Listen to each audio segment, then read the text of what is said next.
मेरे सामाजिक परिवार के सभी सदस्यों को राम राम। कर्नाटक में सत्ता का परिवर्तन हो रहा है। कर्नाटक के मुख्यमंत्री सिद्धारमैया जी ने त्यागपत्र दे दिया।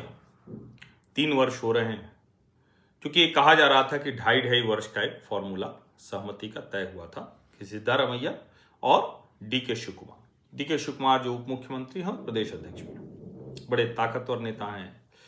कांग्रेस पार्टी के लिए ट्रबल शूटर भी कहे जाते हैं। प्रियंका जी के और सोनिया जी के बड़े विश्वस्त हैं, अति विश्वस्त हैं। सिद्धारमैया को राहुल गांधी ने स्ट्रेट, बिल्कुल बिना किसी लाग लपेट के कहा कि आपको रिजाइन करना पड़ेगा, और सिद्धारमैया ने उसका सम्मान रखते हुए रिजाइन किया। ये फोटो तो आपको ध्यान में है ही कि सिद्धारमैया के पैर छुए डी के शिव कुमार ने, और सिद्धारमैया ने उनको गले लगा लिया। हालांकि एक जो समाचार आ रहा है कि सिद्धारमैया को कहा गया कि आप राज्यसभा में आ जाइए और दिल्ली की राजनीति कीजिए, लेकिन उन्होंने मना कर दिया कि हम विधायक ही बने रहेंगे। तो ये एक चिंता की बात हो सकती है कांग्रेस के लिए। कांग्रेस पार्टी ने बड़ा अच्छा काम किया है। केरल में उनकी सरकार बन गई है, तमिलनाडु में सरकार के साझेदार बन गए हैं, कर्नाटक में बहुत स्मूथली अपना मुख्यमंत्री बदल लिया है। तो राहुल गांधी के पास इस वक्त अच्छा बहुत कुछ दिखाने को है। लेकिन सिद्धारमैया जी को हर हाल में दिल्ली बुलाना चाहिए, क्योंकि अगर वो विधायक के तौर पर वहां रहेंगे तो फिर डी के शिव कुमार के लिए मुश्किल तो खड़ी करेंगे। पूर्व मुख्यमंत्री हैं, बहुत से लोगों की निष्ठा होगी, बहुत कुछ दिखेगा। हालांकि सत्ता बदलने पर निष्ठाएं खत्म हो जाती हैं, लेकिन सिद्धारमैया कोई सामान्य नेता तो है नहीं। देवगौड़ा के शिष्य हैं, देवगौड़ा के साथ उन्होंने राजनीति की है। जनता दल सेकुलर के वो नेता रहे हैं, और एक समय में तो मतलब उनको ये लगा कि भाई देवगौड़ा जी ने उनकी राजनीति, वो मुख्यमंत्री की कुर्सी की राह में बाधा कर दी, तो इसलिए वो चले आए, छोड़ दिया देवगौड़ा जी की पार्टी और चले आए कांग्रेस में। क्योंकि वो एक चीज को लेकर स्पष्ट थे कि भारतीय जनता पार्टी वो वैचारिक तौर पर हमारे, और ये अच्छा है, राजनीति में ऐसे नेता होने चाहिए जो स्पष्ट कहें कि भाई हमारी ये विचारधारा नहीं। ठीक है, उसके लिए कोई दुराव न रखे, द्वेष न रखे, लेकिन ये तो अच्छा है। अब जो सिद्धारमैया से शिव कुमार तक हो रहा है, वैसे तो देखें तो डी के शिव कुमार के लिए बड़ा अच्छा है, भाई मुख्यमंत्री हो जाएंगे। और डी के शिव कुमार की ये वर्षों की आकांक्षा हर एक की होती है, तो उनकी भी होगी। अब एक तो ये कि उप मुख्यमंत्री पद के लिए बड़ी मारामारी होगी। कोई कह रहा है 2 उप मुख्यमंत्री होगा, कोई कह रहा है 3 उप मुख्यमंत्री होंगे, कोई कह रहा है प्रदेश अध्यक्ष कौन होंगे, ये बहुत सी चीजें रहता है। फिर अपने अपने पुत्रों का भी मसला है। भाई डी के शिव कुमार आ जाएंगे तो डी के का परिवार तो बहुत ताकतवर है ही। सिद्धारमैया जी के बेटे का क्या होगा, फिर मल्लिकार्जुन खड़गे जी के बेटे का क्या होगा, ये सब भी बड़े सवाल हैं। फिर सतीश जारकीहोली जैसे नेताओं का क्या होगा। तो कांग्रेस के बड़े नेता हैं जो लाइन में लगे हुए हैं। अब एक तरह से कहें तो ये जो सब कुछ घटनाक्रम हुआ, ये एक तरह से मतलब बहुत स्मूथ हुआ है। सिद्धारमैया जी ने राज्यपाल को अपना त्यागपत्र दे दिया, और सोनिया गांधी, राहुल गांधी और मल्लिकार्जुन खड़गे का धन्यवाद सार्वजनिक तौर पर किया। एक तरह से कहें कि जो उनको कहा गया वो कर दिया। 2013 से 18 पूरा कार्यकाल किया था उन्होंने, ये 23 से 28 वाले में रह गया, 26 में ही त्यागपत्र देना पड़ा। अभी तक वो सर्वाधिक समय तक मुख्यमंत्री बनने वाले बन गए। अब एक तरह से वो हाईकमान के साथ गए, उसके खिलाफ नहीं गए, तो जाहिर है कि वो अशोक गहलोत की तरह नहीं हुए, वो कमलनाथ की तरह नहीं हुए। हालांकि अशोक गहलोत और कमलनाथ अभी भी कोई कांग्रेस की राजनीति में कमजोर नहीं हो गए, लेकिन वो उस तरह से नहीं हुए। तो मुझे लगता है कि गांधी परिवार इसको याद रखेगा और उनके पुत्र का कोई ठीक समायोजन करेगा। दूसरा, जब वो कोई बात कहेंगे तो चूंकि जो वहाँ के हिसाब से पिछड़ा समाज है, कुर्बा समाज से आते हैं, और वो कलिगा, वैसे तो वहाँ स्टेट लिस्ट में जो भी हो, लेकिन सेंट्रल लिस्ट में ओबीसी में आते हैं, वैसे वो वहाँ फॉरवर्ड हैं, लिंगायत, तो वो कलिगा बहुत ताकतवर है वहाँ। वो ठीक ऐसे ही है जैसे कोई जाटों को, पटेलों को, और जाटे को हरियाणा में, पटेलों को गुजरात में, और लिंगायत वो कलिगा को कोई कर्नाटक में कहे कि पिछड़े हैं, उनसे अगड़ा कौन होगा। लेकिन ठीक है, राजनीतिक तौर पर पिछड़ा अगड़ा होता है। तो अब ये भारतीय जनता पार्टी कह रही कि अकेला ओबीसी मुख्यमंत्री था कांग्रेस के पास, तो मुश्किलें शुरू हो गई। अब जाहिर भारतीय जनता पार्टी तो रणनीति करेगी, लेकिन ओवरऑल तस्वीर अच्छी है ना भाई। डी के शिव कुमार ने पैर छुआ, सिद्धारमैया ने गले लगाया। खबरें जो है कि मंत्री भी बड़े भावुक हो गए थे, सब पूरा कैबिनेट सब कुछ भावुक हो गया था, लेकिन एक सम्मानजनक तरीके से था। और इसमें जो एक अच्छी बात हुई है कि अरसे बाद राहुल गांधी डिसाइसिव रोल में दिख रहे हैं, निर्णायक भूमिका में दिख रहे हैं। राहुल गांधी ने दोनों को बुलाया, समझाया और सीधे सीधे सहमत करा दिया। तो ऐसे ही उन्होंने वीडी सतीशन वाला जो निर्णय लिया केरल में, हालांकि वो बड़ा विचित्र हो गया था, वो वंदे मातरम पर खड़े नहीं हो पाए थे, राहुल गांधी को याद दिलाना पड़ा। विजय के साथ जो उन्होंने समझौता कर लिया, 5 विधायक हैं लेकिन ऐसे बैठे जैसे आधी आधी सरकार हो, तो एक तरह से कहें बड़ा अच्छा है। लेकिन सिद्धारमैया अगर दिल्ली नहीं आ रहे हैं तो ये चिंता की बात है। इसका मतलब क्या हुआ कि वो कर्नाटक में ही रहेंगे। अब कर्नाटक में ही रहेंगे, खड़गे जो खुद राष्ट्रीय अध्यक्ष हैं, सिद्धारमैया पूर्व मुख्यमंत्री और डीके शिव कुमार, तो एक मुश्किल हो जाएगी। और वो स्वयं दिल्ली नहीं आना चाह रहे हैं, इसका मतलब उनको पता है कि उनकी ताकत क्या है, राज्य में उनका प्रभाव क्या है। अब पता नहीं वो दोबारा अपने लिए तो सोचेंगे नहीं, उम्र हो गई, लेकिन बेटे के लिए वो राजनीति सेट करेंगे, ये काम वो करेंगे। और जिस अहिंदा राजनीति की बात की जाती है ना, अल्पसंख्यक, पिछड़ा और दलित अहिंदा राजनीति है वहां की, तो उसको वो और आगे बढ़ाएंगे। कांग्रेस की चिंता ये है कि सिद्धारमैया को बहुत कुछ कह नहीं सकते, कुरुबा समुदाय से आते हैं और जो ओबीसी समुदाय है वो बड़ा मजबूत है। अब सवाल ये है कि क्या वो सुपर सीएम जैसे रहेंगे, क्या वो अपने किसी व्यक्ति के लिए प्रदेश अध्यक्ष का पद मांगेंगे, तो डीकेएस के लिए मुश्किलें होंगी। पूर्व मुख्यमंत्री बसवराज मुंबई, उन्होंने तो साफ साफ कह दिया कि एक ओबीसी मुख्यमंत्री था, कांग्रेस ने उसको बैठा दिया, पिछड़ों के साथ विश्वासघात है, लेकिन होता है, इसमें कोई दिक्कत नहीं। अब वहां का जो विश्लेषण है 2023 के चुनाव में अगर कहें तो दलित वोट, लिंगायत वोटों में थोड़ा बहुत और वो कलिगा वोटों के बंटवारे से उसको सत्ता मिली है। अब इसीलिए अगर उसको पता है कि इससे सत्ता मिली है तो बहुत उसमें दाएं बाएं नहीं जाएगा। अब सवाल ये है कि सिद्धारमैया ने जो आखिरी काम उन्होंने क्या किया है, जो राज्य पिछड़ा वर्ग आयोग की रिपोर्ट है, ओबीसी आरक्षण 32 से 42% करने का सुझाव है। सामने आएगा, पता चलेगा लिंगायत कितने, वो कलिगा कितने, दूसरे समाज जातियां कितने, वो सब आएगा। जैसे कर्नाटक में ब्राह्मण सिर्फ 2.5-3% है, उत्तर प्रदेश में 13-14% है, तो वहां सिर्फ 2.5-3% है। तो इसीलिए ये सब, और डीके चूंकि बहुत आक्रामक व्यक्ति हैं, गजब की संगठन क्षमता है, पैसे बहुत हैं उनके पास, वो भी आगे बताऊंगा मैं।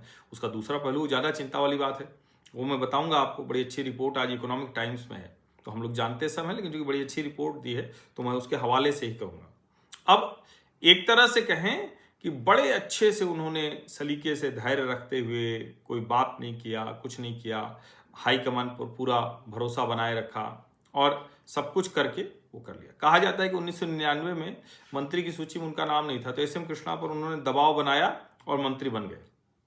दबाव की राजनीति करने के माहिर है। अच्छा, विधायक समेटना हो, थोड़ा बाहुबल धन बल का प्रयोग करना हो, तो वही हैं प्रबंधक। महाराष्ट्र हो, गुजरात हो, कांग्रेस विधायक को टूटने से बचाना हो, ये सब वो काम करते हैं। लेकिन संकट क्या है, ईडी की कार्रवाई 2019 में प्रवर्तन निदेशालय ने उनके यहाँ छापे मारे थे, उनके ऊपर बड़ा संकट है, तिहाड़ जेल जाना पड़ गया था। तो आगे क्या होगा, भले कांग्रेस के राजनीतिक प्रण, जेल में मिलने सोनिया जी गई थी, राष्ट्रीय स्तर पर उनकी हैसियत बढ़ी, तो अब सोनिया गांधी और डीके शिव कुमार का जो संबंध है वो कैसे आगे बढ़ेगा। और एक तरह से कहें कि कांग्रेस के लिहाज से समझें तो राजस्थान, छत्तीसगढ़, हिमाचल, वहां जो नुकसान उसको हुआ, नेतृत्व परिवर्तन समय पर नहीं करने से, गुटबाजी बढ़ी, सब कुछ हुआ, तो उससे थोड़ा वो सबक लेकर कांग्रेस आई। तो मैं फिर कह रहा हूं, राहुल गांधी के लिए इस वक्त अच्छा दिखाने को बहुत चीजें हैं, लेकिन सिद्धारमैया के साथ विधायक भले न दिखें, लेकिन उनके साथ लोग बहुत हैं। तो क्या वो वाला मसला सामने आएगा? बीजेपी जिसका लिंगायत आधार है, वो क्या अब लिंगायत प्लस ओबीसी की तरफ चाहेगी? ये सारे सवाल हैं। और चूंकि बड़े नेता हैं वो सिद्धारमैया, डीकेएस पीढ़ीगत बदलाव का चेहरा है, नेतृत्व नया है, जाति संतुलन है, तो क्या बीजेपी अब कैसे काम करेगी? तो एक तो बसवराज मुंबई ने जो कहा वो दिख गया। अच्छा, भारतीय जनता पार्टी ने कल 4 राज्यों के अध्यक्ष घोषित कर दिए। प्रतीक्षा सब कर रहे तो उत्तर प्रदेश की पूरी सूची की, पंकज चौधरी जी पूरी सूची जारी करेंगे, तो वो तो 4 जिला अध्यक्ष करके नहीं आया, लेकिन 4 राज्यों के आ गए।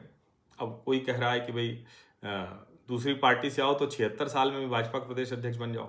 सरदार केवल सिंह ढिल्लो बने हैं, जट सिख हैं, पुराने कांग्रेसी विधायक हैं पंजाब में। हरियाणा में अर्चना गुप्ता, एक तरह से कहेंगे नायब सिंह सैनी अब धीरे धीरे फुल कमांड में है। नायब सिंह सैनी पंजाब में भी बड़े प्रभावी हो रहे हैं, बड़ी अच्छी राजनीति कर रहे हैं, बहुत विनम्र, बहुत अच्छे से।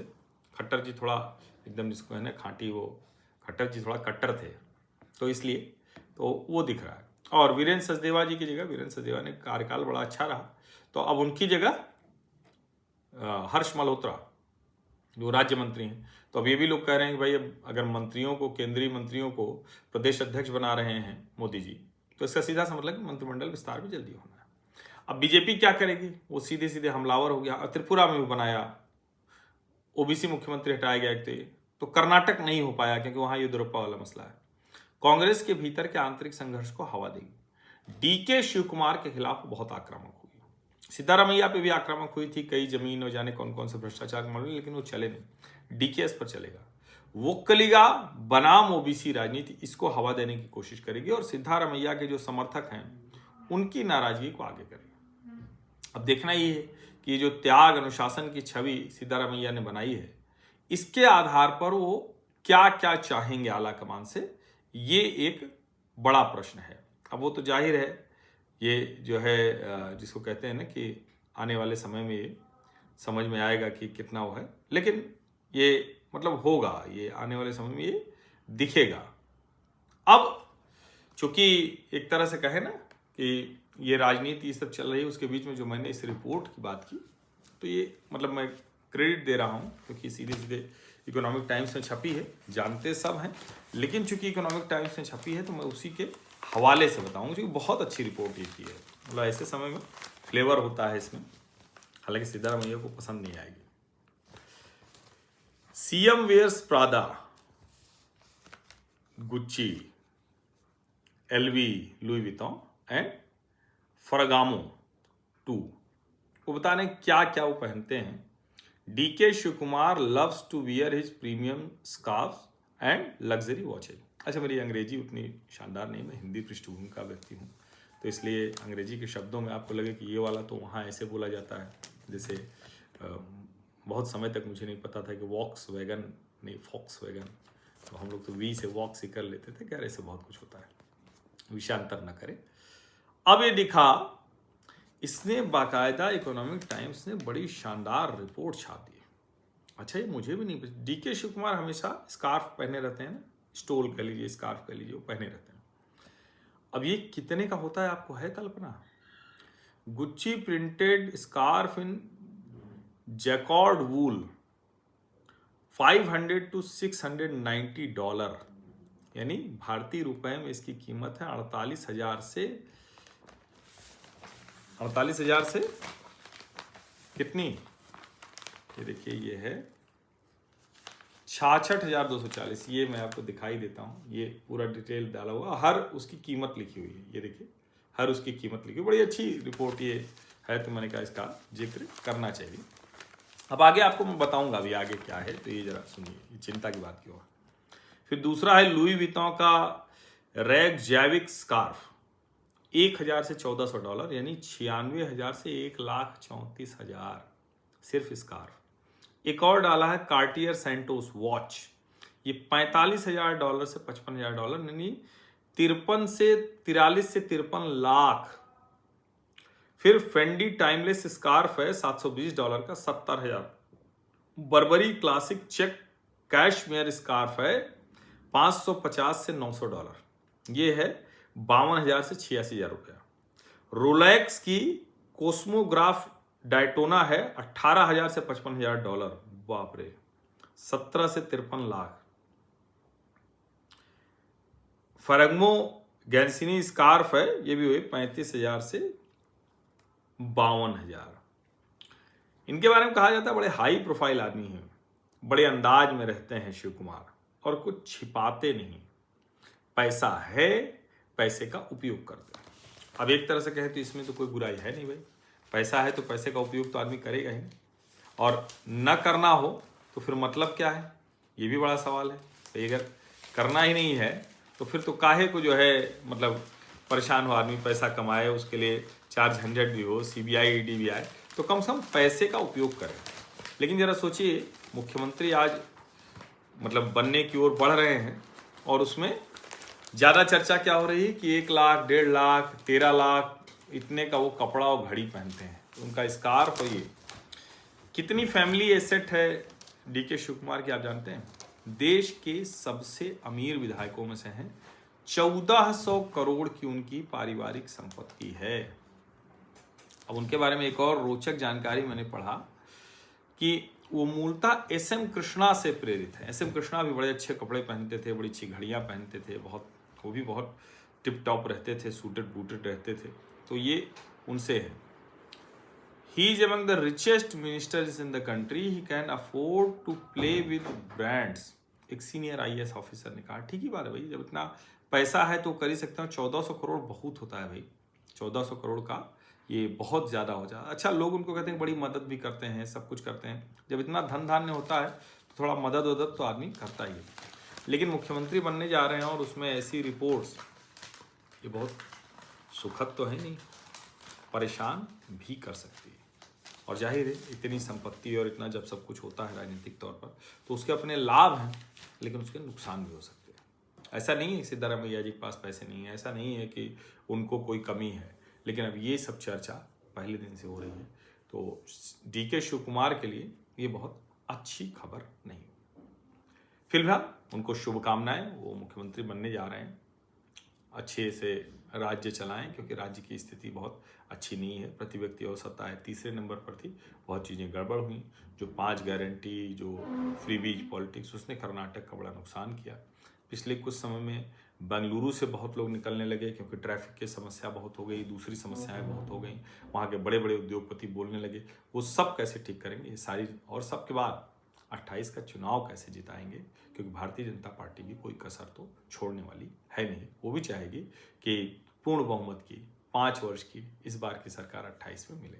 29 के ठीक पहले कर्नाटक होगा। आप सभी का बहुत बहुत धन्यवाद। सब्सक्राइब अवश्य कर लीजिए, नोटिफिकेशन वाली घंटी दबा लीजिए, लाइक का बटन दबा दीजिए, अधिक से अधिक लोगों तक इस वीडियो को पहुंचा दीजिए। धन्यवाद।